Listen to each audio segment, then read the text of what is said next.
এই দলের সদস্য সচিব জনাব আব্দুর রহিম, বিএনপি চেয়ারপারসনের উপদেষ্টা কমিটির সদস্য বীর মুক্তিযোদ্ধা জনাব শাহজাদা মিয়া, বিশিষ্ট শিক্ষাবিদ, দক্ষিণাঞ্চলের বিএনপি সংগ্রামী নেতা অধ্যক্ষ আলমগীর হোসেন, জাতীয়তাবাদী মুক্তিযোদ্ধা দলের যুগ্ম আহ্বায়ক এবং অন্যান্য নেতৃবৃন্দ, কর্মীবৃন্দ, উপস্থিত সুধীমণ্ডলী, আসসালামু আলাইকুম রহমতুল্লাহ। বীর মুক্তিযোদ্ধা রফিকুল ইসলাম মাহতাব আমাদেরকে ছেড়ে চলে গিয়েছেন। কামনা করি আল্লাহ তাকে বেহেশত নসিব করুন। তিনি যদি কোনো ভুলভ্রান্তি কখনো করে থাকেন রাজনীতির পথ পরিক্রমায়, আপনারা তাকে ক্ষমা করে দিবেন। তিনি অত্যন্ত বন্ধুবৎসল, সৎ রাজনীতিক ছিলেন। মুক্তিযুদ্ধে অংশগ্রহণের পর দেশে আওয়ামী লীগ সরকার যখন মুক্তিযুদ্ধে কোনো অবদান না থাকা সত্ত্বেও ক্ষমতার মসনদে আরোহণ করেন এবং এই দেশকে ধীরে ধীরে প্রতিবেশী রাষ্ট্রের আজ্ঞাবহ একটি স্যাটেলাইট স্টেটে পরিণত করার জন্য উদ্যোগ নেন, যখন দেশে দুর্ভিক্ষ আসে, লঙ্গরখানা খোলা হয়, বিরোধী দলের রাজনৈতিক কর্মীদেরকে নির্বিচারে হত্যা করা হয় রক্ষী বাহিনীর মাধ্যমে, সেই সময় রফিকুল ইসলাম মাহতাব একজন প্রকৃত দেশপ্রেমিকের মতো এই সরকারকে, লুটেরা সরকারকে, কর্তৃত্ববাদী সরকারকে প্রতিহত করার জন্য গুরুত্বপূর্ণ ভূমিকা রেখেছেন। প্রথম জীবনে বামপন্থী দলের সদস্য ছিলেন। জনগণের মুক্তির জন্য তার আকাঙ্ক্ষা ছিল। রাজপথে এই স্বৈরাচারী সরকারকে সবসময় তিনি প্রতিহত করার জন্য আত্মনিয়োগ করেছেন। বিএনপিতে যোগদানের পর তিনি বিএনপির একজন নিবেদিত প্রাণ সৈনিক হিসাবে ভূমিকা রেখেছেন। মৎস্যজীবী দলকে চমৎকারভাবে, একটি পরিবারের মতোই ছিল মৎস্যজীবী দল। আমি তার অর্পণ করার জন্য প্রথমে তিনি, আমার চেয়ে অনেক সিনিয়র নেতা ছিল বিএনপিতে, সবসময় তিনি আমাকে আহ্বান জানাতেন। অসুস্থতার কারণে, অন্যান্য কারণে হয়তো সবসময় যেতে পারিনি। তার প্রতি আমার ভালোবাসা, সহমর্মিতা সবসময় অক্ষুণ্ণ ছিল। আজকে মৎস্যজীবী দলে তিনি নাই, এটা কল্পনাও করা যায় না। তার সকল চিন্তা ভাবনার উৎস ছিল, সব সময় তার চিন্তাকে ধারণ করেছিল মৎস্যজীবী দলকে কিভাবে তিনি আরো সংগঠিত করবেন, কিভাবে মৎস্যজীবী দলকে সাধারণ মানুষের আরো কাছে নিয়ে যাওয়া যাবে, এবং যে উদ্দেশ্যে এই দল গঠন করা হয়েছে সেই উদ্দেশ্য আদর্শ বাস্তবায়নের জন্য তিনি ছিলেন একজন লড়াকু সৈনিক। আমরা তার রুহের মাগফিরাত কামনা করি। আশা করি বর্তমানে যে মৎস্যজীবী দল তিনি রেখে গিয়েছেন, জাতীয়তাবাদী মৎস্যজীবী দলকে, তারা তাকে সবসময় স্মরণ রাখবে, নিজেরা ঐক্যবদ্ধ থাকবে এবং শহীদ জিয়ার আদর্শের অনুসারী সকল জাতীয়তাবাদী সৈনিককে, বিশেষ করে যারা মৎস্যজীবী দলের অন্তর্ভুক্ত, তাদেরকে ঐক্যবদ্ধ রাখবেন। আমাদের সবসময় তার প্রতি, তার স্মৃতির প্রতি আমরা শ্রদ্ধাজ্ঞ জানাই। সবসময় আমরা তাকে স্মরণে রাখব। বর্তমান পরিস্থিতি সম্পর্কে দু একটি কথা বলতে চাই। বাংলাদেশে যে এত দ্রুত এই স্বৈরাচারী হাসিনা সরকার বিদায় নেবেন অনেকেই কল্পনা করতে পারেননি, এবং আমরা বিএনপি এই সরকারকে হটানোর জন্য 16 বছর ধরে আন্দোলন করে যাচ্ছে। অনেক বিএনপি নেতা কর্মীর বুকের রক্তে রাজপথ লাল হয়েছে, বহু মানুষ গুম হয়েছে। এদের অত্যাচারে, বিএনপির উপরে যে অত্যাচার করেছে আওয়ামী লীগ সরকার, এশিয়া মহাদেশে কোনো দলের উপরে এই ধরনের নির্মম অত্যাচার আমরা কখনো লক্ষ্য করিনি। এরা যে কি চরিত্রের অধিকারী! হেলিকপ্টার থেকে গুলি করে 32টি শিশু হত্যা করেছে। কি ধরনের সরকার এটি ছিল! কি ধরনের রাজনৈতিক ব্যক্তিত্ব এরা ছিল! টেলিভিশনে এদের তো অভিনয়ের তুলনা হয় না। এদের প্রত্যেকেই একটা করে অস্কার দেওয়া যেতে পারে। যেইভাবে তারা মুখে এক কথা আর কাজে যা করেছেন, বিশ্ববাসী এখন শিউরে উঠছে এদের অত্যাচার নির্যাতন দেখে।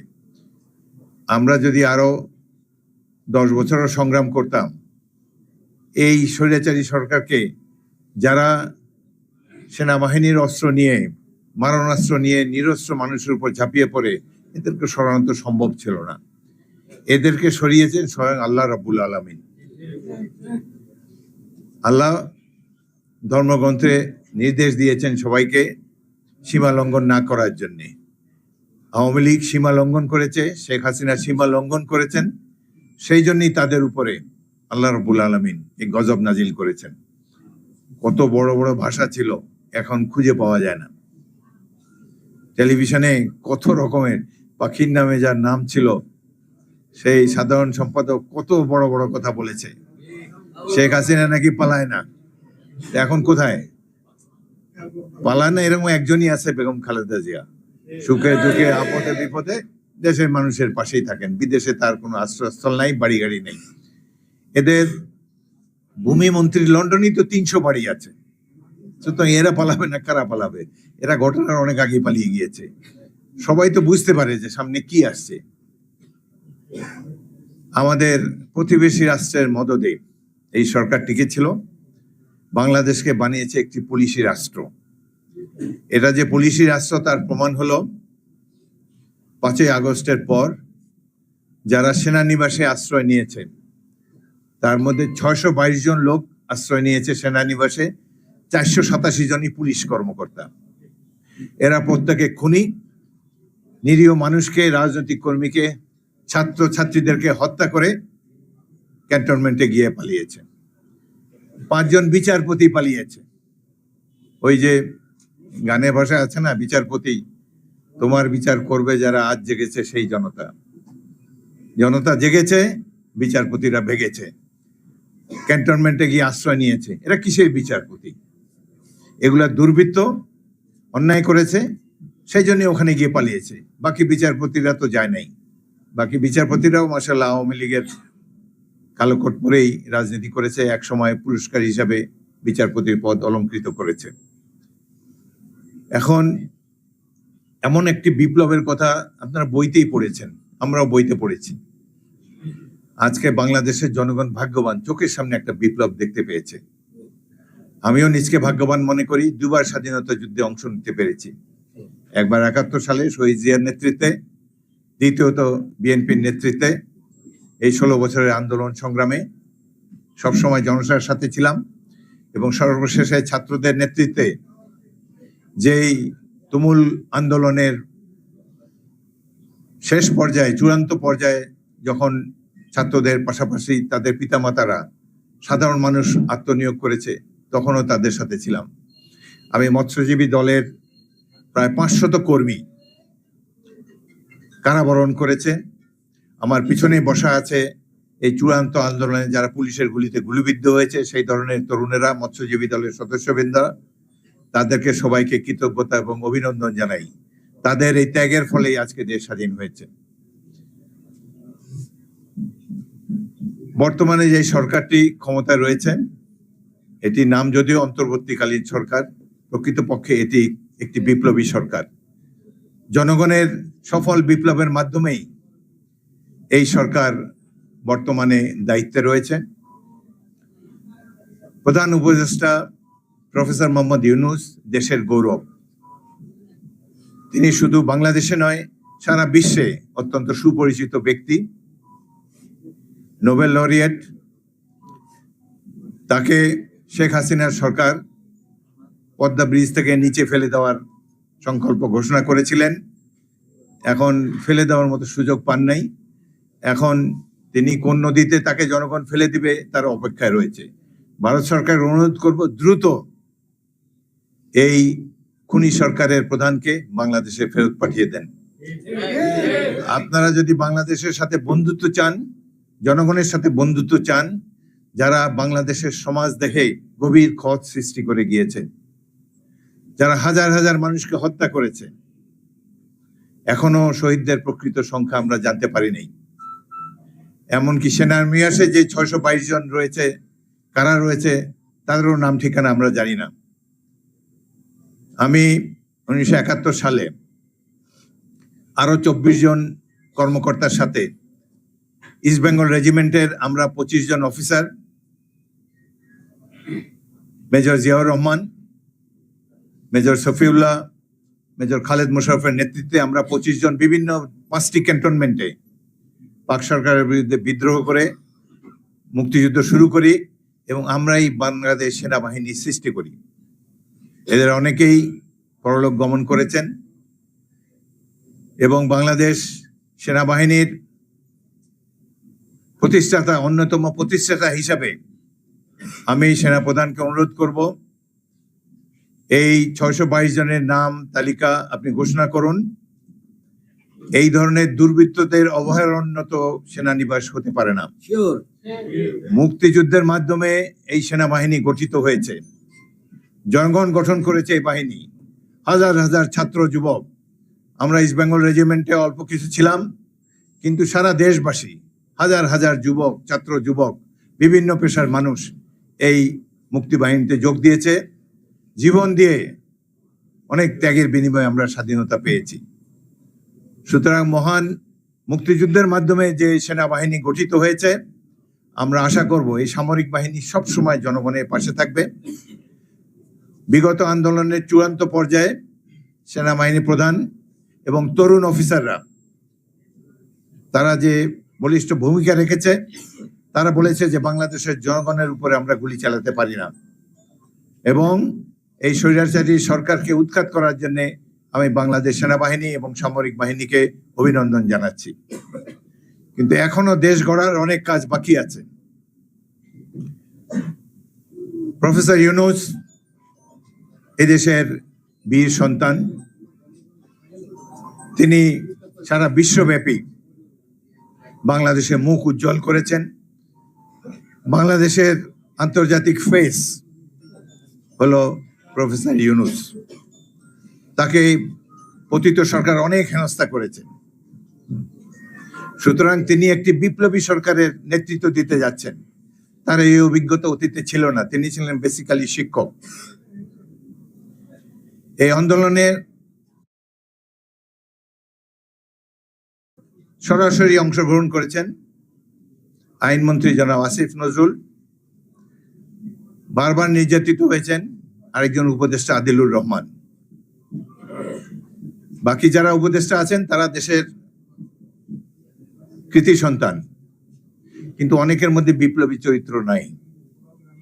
এদের কেউ কেউ হাসিনা সরকারের পৃষ্ঠপোষকতায় ছিলেন, হাসিনা সরকারকে সমর্থনও দিয়েছেন। আমরা এই মুহূর্তে আর এসব তিক্ততা দেখতে চাই না। আমরা আরো খুশি হতাম এই বিপ্লবে যারা জনগণকে সংগঠিত করেছে, অনেক সাধারণ মানুষ, যেমন ডাক্তার পিনাকি ভট্টাচার্য, যেমন প্রফেসর সলিমুল্লাহ খান, সাংবাদিক কনক সরওয়ার, আরো দেশে বিদেশে অনেক দেশপ্রেমিক, মোহাম্মদ ইলিয়াস, সাংবাদিক ইলিয়াস, তারা জনগণকে সংগঠিত করেছে। তারা পরিবার পরিজন সহ নিগৃহীত হয়েছে এদের হাতে। এই ধরনের ব্যক্তিরা যারা বিপ্লবকে সংগঠিত করার জন্য, জনগণকে সুসংগঠিত করার জন্য ভূমিকা রেখেছেন, এই ধরনের ব্যক্তিদের নিয়ে গঠিত হলে আমরা আরো আশ্বস্ত হতাম। আমি ধন্যবাদ জানাতে চাই এই লড়াকু ছাত্র সমাজকে। বৈষম্য বিরোধী ছাত্র সমাজ, তারা ইতিহাস সৃষ্টি করেছে, বিশ্বের বুকে বিপ্লবের এক নতুন নিদর্শন সৃষ্টি করেছে। এদের কারণেই আজকে অনেকে এদের ত্যাগের বিনিময়ে গাড়িতে পতাকা লাগাতে পেরেছেন। আমি আহ্বান জানাবো এই সরকার আরো ছাত্রদেরকে নেওয়া হোক। বৈষম্য বিরোধী ছাত্র আন্দোলনে যারা জীবন বিপন্ন করে ত্যাগ তিতিক্ষার বিনিময়ে এই সরকারের পতন ঘটিয়েছে, তাদেরকে নিয়ে গঠিত হোক সরকার। বুদ্ধিজীবীর আর বেশি দরকার নাই। আমাদের দেশে ভালো বুদ্ধিজীবী আছে, আরেক শ্রেণীর বুদ্ধিজীবী আছে, তারা সকল সংকটের সময় মুখ বন্ধ করে ঘরে বসে থাকেন। কিন্তু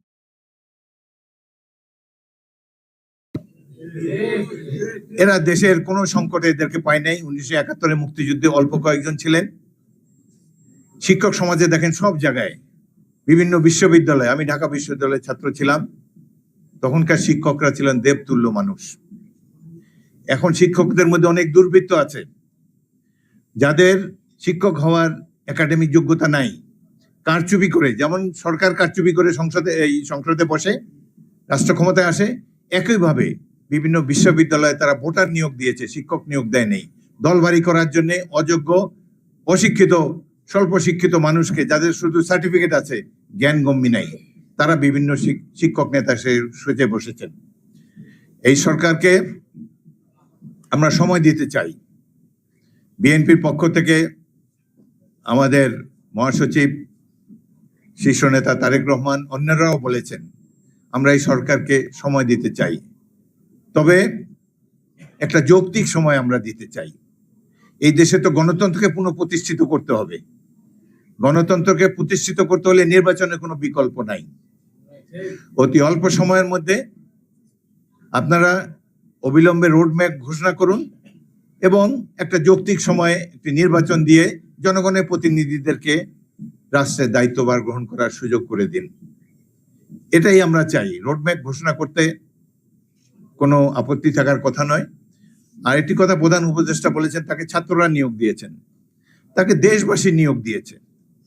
এই আন্দোলনে আমি যে এলাকার এমপি হয়েছি 6 বার, লালমোহন এবং তজুমুদ্দিন, এখানের 11 জন ব্যক্তি পুলিশের গুলিতে ঢাকা শহরে নিহত হয়েছে। 11 জনের মধ্যে কেউ ছাত্র নাই। এরা অধিকাংশই শ্রমিক, ব্যবসায়ী, রাজনৈতিক কর্মী। সুতরাং ছাত্রদেরকে অবশ্যই সাধুবাদ দেই। ত্যাগের বিনিময়ে এরা দেশ থেকে পালিয়ে যেতে বাধ্য হয়েছে, কিন্তু সারা দেশবাসী এই আন্দোলনে অংশগ্রহণ করেছে। ছাত্রদের সাথে সাথে ছাত্রদের পিতামাতারাও রাস্তায় ছিল। অতীতে এই ধরনের দৃশ্য কখনো আমরা দেখিনি। এটি হলো বিপ্লব। যারা কেবল বইতে পড়েছেন বিপ্লব, ভাগ্যবান আপনারা, এই বিপ্লব রাজপথে দেখতে পেয়েছেন, যেখানে পিতা পুত্র কন্যারা মিলিতভাবে রাজপথে সরকারের বিরুদ্ধে আন্দোলন করছে, পানি খাওয়াচ্ছে, খাবার নিয়ে আসছে। বিশেষ করে ছাত্রীরা, তারা লাজুক। বাংলাদেশে তারা নিজেদেরকে আড়ালে রাখতেই পছন্দ করেন, কিন্তু ছাত্র ভাইদের উপরে অত্যাচার, নির্যাতন, যেভাবে গুলি বর্ষণ করেছে, এটি থেকে তারাও স্থির হতে পারে নাই। মা বাবাকে নিয়ে ছাত্রীরাও পর্যন্ত রাজপথে এসেছে। প্রফেসর ইউনূস সাহেব, আমরা বিএনপির পক্ষ থেকে আপনাকে আশ্বস্ত করতে চাই, দেশের জনপ্রিয় দল বিএনপি, যার অন্তর্ভুক্ত জাতীয়তাবাদী মৎস্যজীবী দল, আমরা সবাই আপনাকে সহযোগিতা করব, আপনার হাতকে শক্তিশালী করব, আপনি দেশকে গণতন্ত্রের পথে নিয়ে যান। এই যে ইতিমধ্যেই সরকারের বয়স হয় নাই 1 মাস, 20 দিনের এই সরকারকে বিভিন্ন ধরনের বিড়ম্বিত করছে দাবি দাওয়া নিয়ে। এতদিন কোথায় ছিলেন? 16 বছর যে দুঃশাসন চালিয়েছে, তখন দাবি দাওয়া দেননি। এখন এই 20 দিনের সরকারকে কেন নানান ধরনের উদ্ভট দাবি দিয়ে তাদেরকে অতিষ্ঠ করে তুলেছেন? 2 দিন আগে আনসার বাহিনী, তারা সেনাবাহিনী এবং এই উপদেষ্টা পরিষদের সদস্য, তারা সেক্রেটারিয়েট, সচিবালয় এবং উপদেষ্টাদেরকে ঘেরাও করে রেখেছে। এটি কোনো আনসার বাহিনী নয়। আওয়ামী লীগের সরকার 42,000 ক্যাডারকে আনসারের পোশাক পরিয়ে আনসার বাহিনীতে ভর্তি করেছে। তাদেরকে প্রাক্তন সৈনিকেরা, বিডিআর এবং অন্যান্য বাহিনী থেকে ট্রেনিং দেওয়া হয়েছে। পুলিশ বাহিনীকে যে অস্ত্র দেওয়া হয়েছে, সামরিক বাহিনীর কাছে ওই অস্ত্র। তারা মেশিন গান, বাংলাদেশের মানুষকে মারবে পুলিশ বাহিনী মেশিন গান দিয়ে? বাংলাদেশের জনগণ কি এরকমই অপরাধী? কেবলমাত্র ক্ষমতায় টিকে থাকার জন্য শেখ হাসিনা এবং তার সরকার এই বিভিন্ন বাহিনীকে আধুনিক মারণাস্ত্রে সজ্জিত করেছে। ইসরায়েল থেকে তারা বেতার সেট এবং অন্যান্য আড়ি পাতার যন্ত্র এনেছে। ভারত থেকে কিনে অস্ত্র, যেগুলা 1 সপ্তাহ টিকবে না। অর্ডিন্যান্সে সেনাবাহিনীর জন্য যেসব অস্ত্রশস্ত্র কেনা হয় নগদ ডলারে, এগুলো অধিকাংশই বাতিল মাল। আমাদের যদি অস্ত্র কিনতে হয় উন্নত দেশ, আমেরিকা থেকে কিনবো, রাশিয়া থেকে কিনবো, যুদ্ধের এক্সপেরিয়েন্স যাদের আছে, যাদের সেই শিল্পসমূহ আছে, সেই ধরনের সোর্স থেকে আমরা বাংলাদেশ সেনাবাহিনী, বিমান বাহিনী, সামরিক বাহিনীর জন্য অস্ত্র আমরা আনব। কিন্তু এই আমাদের দেশ রক্ষা খাতে ব্যবসায়ীদের আর উৎপাত দেখতে চাই না। সামরিক বাহিনী বাংলাদেশের জনগণের আশা ভরসার শেষ স্থল। জনগণের অত্যন্ত প্রিয় এই বাহিনী, যারা মুক্তিযুদ্ধের মাধ্যমে গড়ে উঠেছে। কিন্তু এই বাহিনীকে অচল করে দিয়ে গেছে শেখ হাসিনা।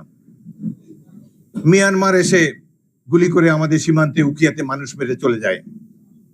কই বিমান বাহিনী তো কোনো প্রতিবাদ করেনি।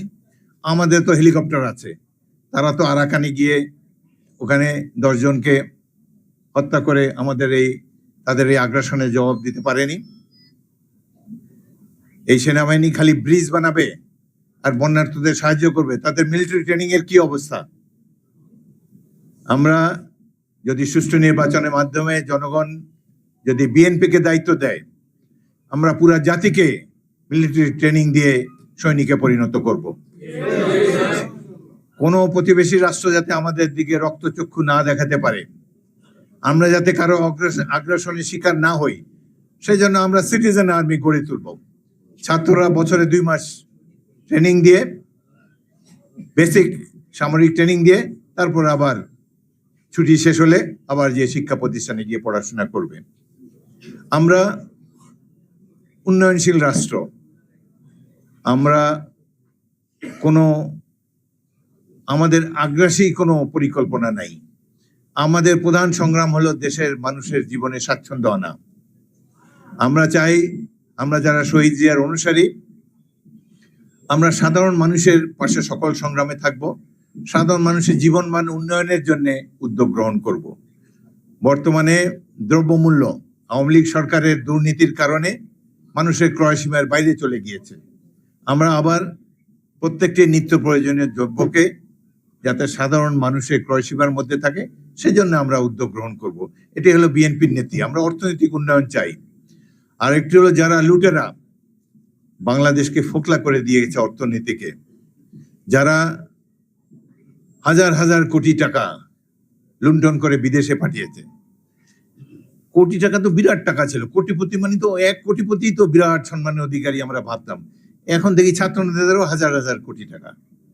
এই এক মন্ত্রীর কথা তো বললাম, 300 বাড়ি খালি লন্ডনেই আছে।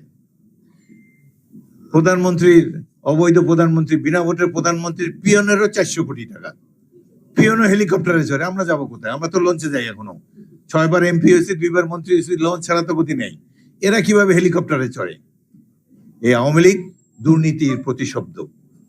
দুর্নীতি করে, দেশকে লুট করে সাধারণ মানুষের ভাগ্য নিয়ে ছিনিমিনি খেলেছে।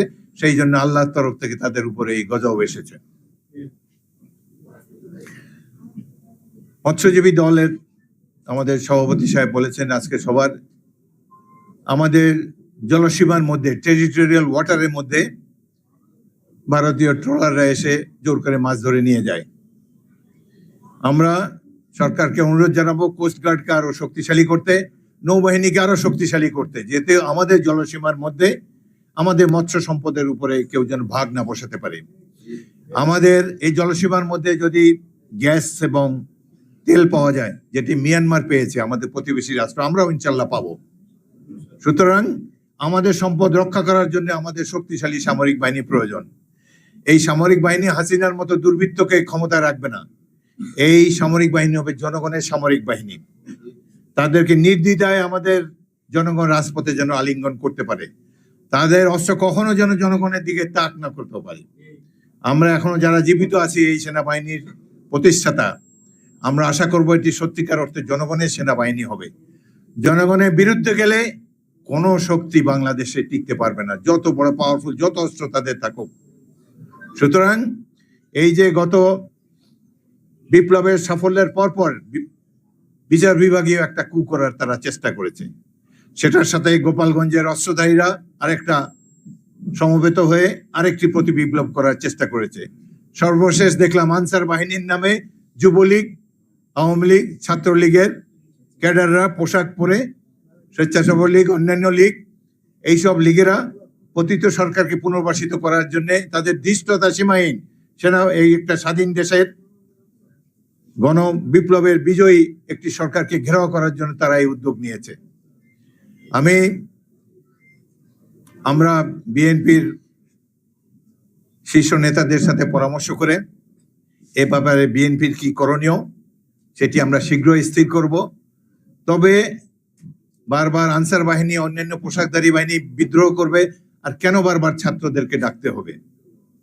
ছাত্ররা যথেষ্ট করেছে, এখন জনগণকে এদের প্রতিনিধিত্ব করতে হবে। তবে প্রথম পর্যায়ে আমরা আশা করব পুলিশ বাহিনী তো একটা ঘৃণিত বাহিনীতে পরিণত হয়েছে, এরা আর দেশের কোনো কাজে লাগবে বলে আমার মনে হয় না, এদেরকে সম্পূর্ণ ধ্বংস করে দিয়ে গেছে। তবে বিডিআর বাহিনী যারা জনগণকে দমন করার জন্য রাজপথে আনা হয়েছিল, আমি আশা করব ভবিষ্যতে যে ধরনের প্রতিবিপ্লব কেউ যদি শুরু করতে চায়, ভারতে আশ্রয় গ্রহণকারী আওয়ামী লীগ নেত্রীর এবং পতিত সরকারের সদস্যরা এই বিপ্লবের বিরুদ্ধে কোনো প্রতিবিপ্লব করতে গেলে বর্তমান সরকার বাহিনীর আসল চরিত্র দেখতে চাই, বর্তমান চরিত্র দেখতে চাই। তারা কি জনগণের পক্ষে না জনগণের বিপক্ষে আমরা উপলব্ধি করতে চাই। কোন সাহসে আনসার বাহিনী প্রবেশ করে, দেওয়াল টেপকে প্রবেশ করে এই উপদেষ্টাদেরকে এবং সরকারি কর্মকর্তাদেরকে ঘেরাও করার মতো সাহস দেখায়? তবে কি বিপ্লব এখন অসম্পূর্ণ? অসম্পূর্ণ হলে যদি তারা আবারও এই বিপ্লবকে নস্যাৎ করতে চায়, আমরা সবাই মিলে, সাধারণ জনতা মিলে, ছাত্র যুবক সকলে মিলে, সকল বাহিনীর যারা এই বিপ্লবের সমর্থক তাদেরকে নিয়ে এই প্রতি বিপ্লবের চেষ্টাকে ব্যর্থ করে দেব। প্রধান উপদেষ্টা এবং উপদেষ্টা পরিষদের কাছে অনুরোধ হলো, এই দেশের স্টেক হোল্ডার হলো, যদি গণতন্ত্র চান, পলিটিক্যাল পার্টি হলো স্টেক হোল্ডার। সংসদের প্রতিনিধিত্ব আছে, এই ধরনের অতীতে যেসব রাজনৈতিক দল সংসদের প্রতিনিধিত্ব পেয়েছে তাদের সাথে দ্রুত আলাপ করুন, কিভাবে গণতন্ত্রের উত্তরণ করা যায় এ ব্যাপারে রাজনৈতিক দল সমূহের সাথে আলাপ করে তাদের কাছ থেকে সুপারিশ গ্রহণ করুন।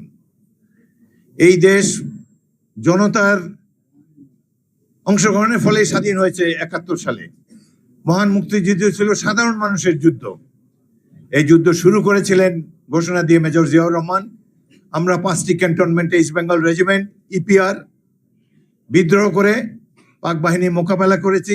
হাজার হাজার দেশপ্রেমিক ছাত্র জনতা, বিভিন্ন পেশার মানুষ এই মুক্তি বাহিনীতে যোগ দিয়ে জীবন উৎসর্গ করেছে, তাদের কারণে দেশটি স্বাধীন হয়েছে। আবারও ছাত্র সমাজ বুকের রক্ত ঢেলে এই আগস্ট বিপ্লবকে প্রতিষ্ঠিত করেছে। আমরা চাই বিপ্লব যেন পথ হারিয়ে না ফেলে। উপদেষ্টা পরিষদে যারা আছেন, আপনারা বিপ্লবকে ধারণ করুন, বিপ্লবের মর্মকথা উপলব্ধি করে প্রতিবিপ্লবকে নস্যাৎ করার জন্য যা কিছু করা প্রয়োজন। এখন পর্যন্ত রাষ্ট্র সমাজ দেহে শেখ হাসিনার বসংপদরাই বসে আছে।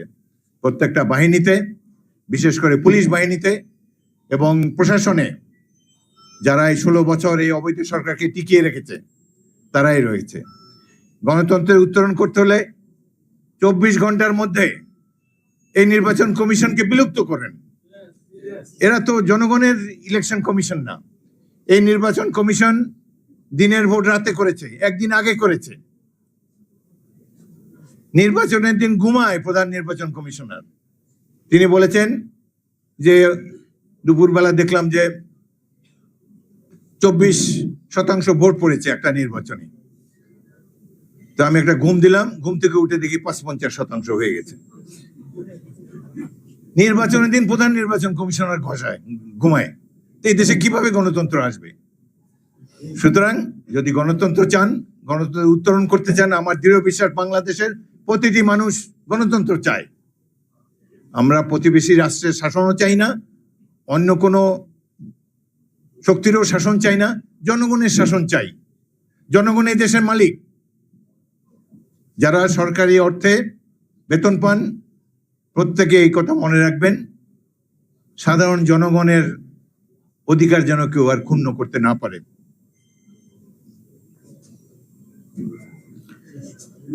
আজকে আপনারা যারা কষ্ট করে এখানে উপস্থিত হয়েছেন, আপনাদেরকে ধন্যবাদ জানাই। ধন্যবাদ জানাই জাতীয়তাবাদী মৎস্যজীবী দলকে, বিশেষ করে সেই সব তরুণ সদস্য রাজপথে বুক পেতে দিয়েছেন। 71-এ আমরা যুদ্ধ করেছি, ছাত্রদেরকে 1 মাস ট্রেনিং দিয়েছি। আমি 800 সৈনিকের অধিনায়ক ছিলাম, 500 ছিল ছাত্র। তাদেরকে 1 মাস ট্রেনিং দিয়েছি, রাইফেল দিয়েছি, বীর বিক্রমে যুদ্ধ করেছে। 100 জন শহীদ হয়েছে। তারা তো অস্ত্র নিয়ে যুদ্ধ করেছে। কিন্তু এবারকার ছাত্রদেরকে দেখেন, তারা নিরস্ত্র। হেলিকপ্টার থেকে গুলি হচ্ছে, সরে নাই। চাঁদখার পুলে যে পুলিশ বাহিনী গুলি করে, এরা বাংলাদেশের পুলিশ হতে পারে না। এরা অন্য কোনো জায়গা থেকে এসেছে, তাদেরকে পুলিশের পোশাক পরিয়ে দিয়েছে।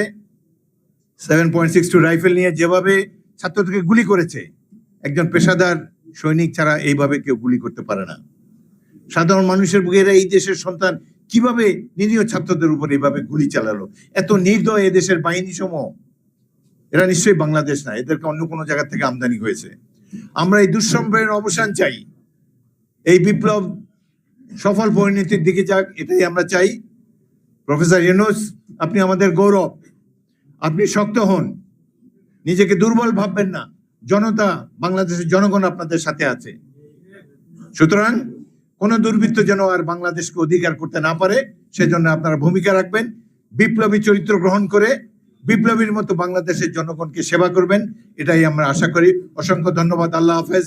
বাংলাদেশ জিন্দাবাদ, বিএনপি জিন্দাবাদ, মৎস্যজীবী দল জিন্দাবাদ, শহীদ জিয়া অমর হোক, বেগম খালেদা জিয়া জিন্দাবাদ, তারেক রহমান